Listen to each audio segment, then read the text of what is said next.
Did you happen to go to an Australian music festival in the past 10 years or so and see someone wearing one of these shirts? Well, if you did, you probably would have noticed those shirts might have been quite common, and people would often see the said shirt being worn and respond by saying, "Violent Soho, ew!" or something to that effect.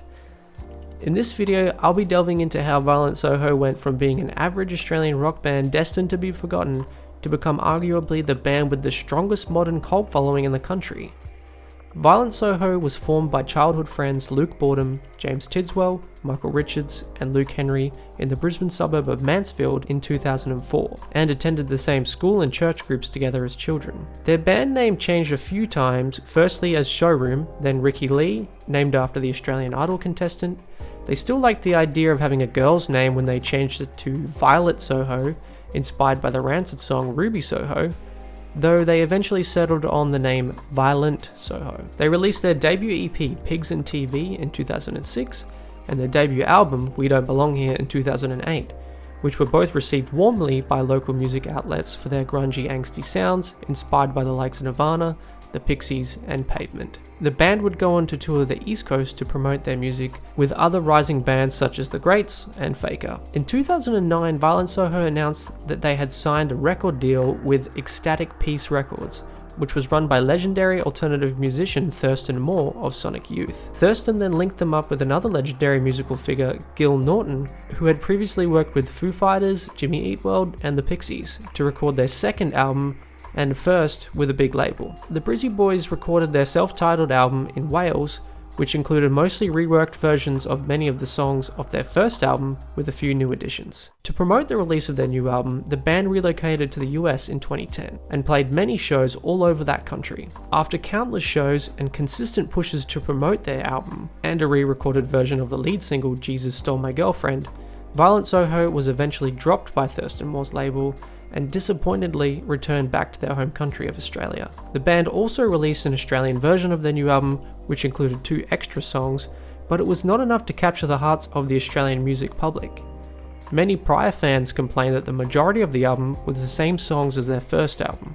The album still did receive an ARIA nomination for Best Hard Rock/Heavy Metal Release, but overall it completely flunked in both the US and Australia. It's fair to say the band probably came back to Australia with their tails between their legs after the failure of their album promotion and lack of attention it received. Despite this letdown, Violent Soho decided to press on with the band and released 2 new songs in 2012 called Neighbour Neighbour and Tinderbox, with Melbourne-based indie label IOU. This coincided with the release of this cover art for Tinderbox, which would turn out to become a very important picture in the coming years, and I'll explain why a little later. These 2 singles were received warmly by the alternative music public, and the band was offered support spots for British band Arctic Monkeys for their Australian tour. In 2013, the band embarked on recording a 3rd album, which in a way seemed like a last-ditch effort to prolong the band's life. Now, back in their homeland of Australia, and without the pressure of a major label, Soho recorded Hungry Ghost in their hometown of Brisbane with a renewed sense of creativity. Lead singer Luke Boredom said this about the recording process for Hungry Ghost: "This time we had all the time in the world. We were thinking, we do it our own way, or we don't do it. We were sick of listening to how bands were meant to do it. That was the big difference in the album, time. Doing it at home, doing it down the road from where we all live. Taking our time and delivering a sound and a record that we particularly wanted to do."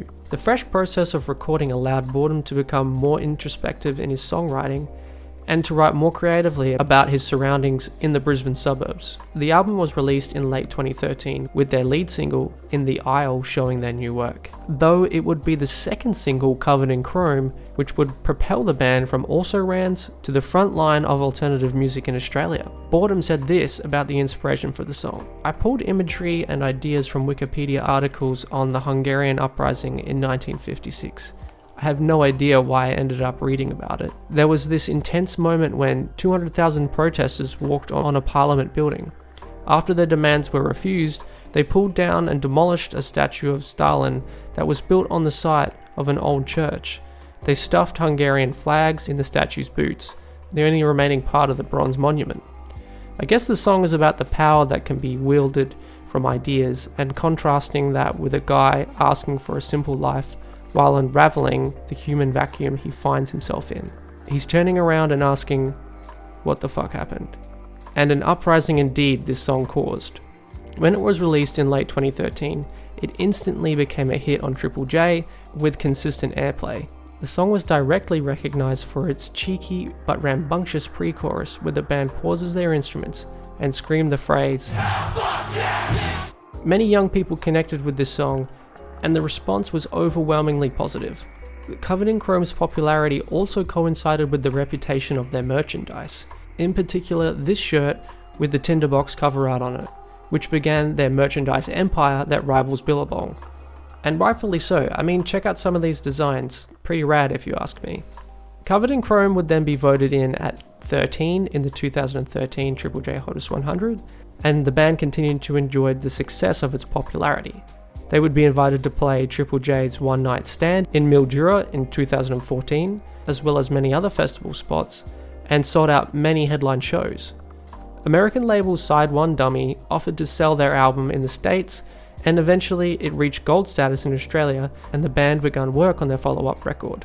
Riding the wave of success from their breakthrough album, they followed it up with Waco in 2016, a more mature sounding album with still as much popularity as its predecessor. The album would also reach gold status, with 6 of its songs making Hottest 100 appearances, and winning the band 2 ARIA awards for Best Group and Best Rock Album. The album release coincided with their biggest Australian tour, where they invited fellow Briz Rock heavyweights June Rats and DZ Death Rays all around the country with them. These shows sold out many venues and created huge buzz in the Australian music scene that year. They continued to play many live shows, and topped it off with a headline spot at Groove in the Moo in 2017. These were their last shows before an extended break to take in everything that had happened over the past few years. During the break, Luke went to work with Tired Lion to produce their debut album Dumb Days, which eventually spawned his now relationship with the lead singer Sophie. Later on, Violent Soho would reunite to record their 5th studio album, Everything Is A-OK, which was released in 2020. The album's inspiration centered around the breakdown of Luke Borden's previous relationship and finding positives in trying times. Ironically, the album would be released at the beginning of the COVID-19 pandemic, so its themes became more relevant. It was received quite well initially, but as the dust has settled on this album, I think most consider it to be one of lesser quality compared to their previous 2 albums. Around this time, in early 2020, Triple J also ran a vote and countdown of the hottest 100 songs of the decade, the 2010s. Covered in Chrome would subsequently be voted in 4th in the count, and further cement its status in Australian alternative music folklore. I think it's interesting to think about how this song is so good and why so many people like it, as proven by its high place in this count. To me, Covered in Chrome is like a modern day Am I Ever Gonna See Your Face Again by the Angels. If you think about the 2 songs, they are both well known and popular for a similar thing: iconic crowd interactions in live performances. The Angels song is well known for its cheeky crowd jibe in the chorus, as too is Covered in Chrome with its pre-chorus drop. There really is something special about a crowd of thousands of people collectively doing or saying the same thing all in unison. Covered in Chrome is truly an epic song that will long be remembered as an Australian classic, and as time goes on, it only seems to grow stronger in the eyes and hearts of Australian music fans. In 2022, Violent Soho announced they would be going on an indefinite hiatus. To mark this announcement, they released one last single, Kamikaze, and played a few final shows, including a big send-off at Splendor in the Grass. Although it was announced as an indefinite hiatus, it seems more like a breakup, with drummer Mikey absent from their final shows. He seemed to be going through some personal trials with his family. The other members also seem to be moving on to other endeavours. Tidsy has his label, Henry does photography, and Boredom might produce some more. They're getting on in age a bit too, and they all have kids now. Overall, the band should be remembered as modern-day Oz rock legends who reinvigorated the genre in the early 2010s. So long, Violent Soho.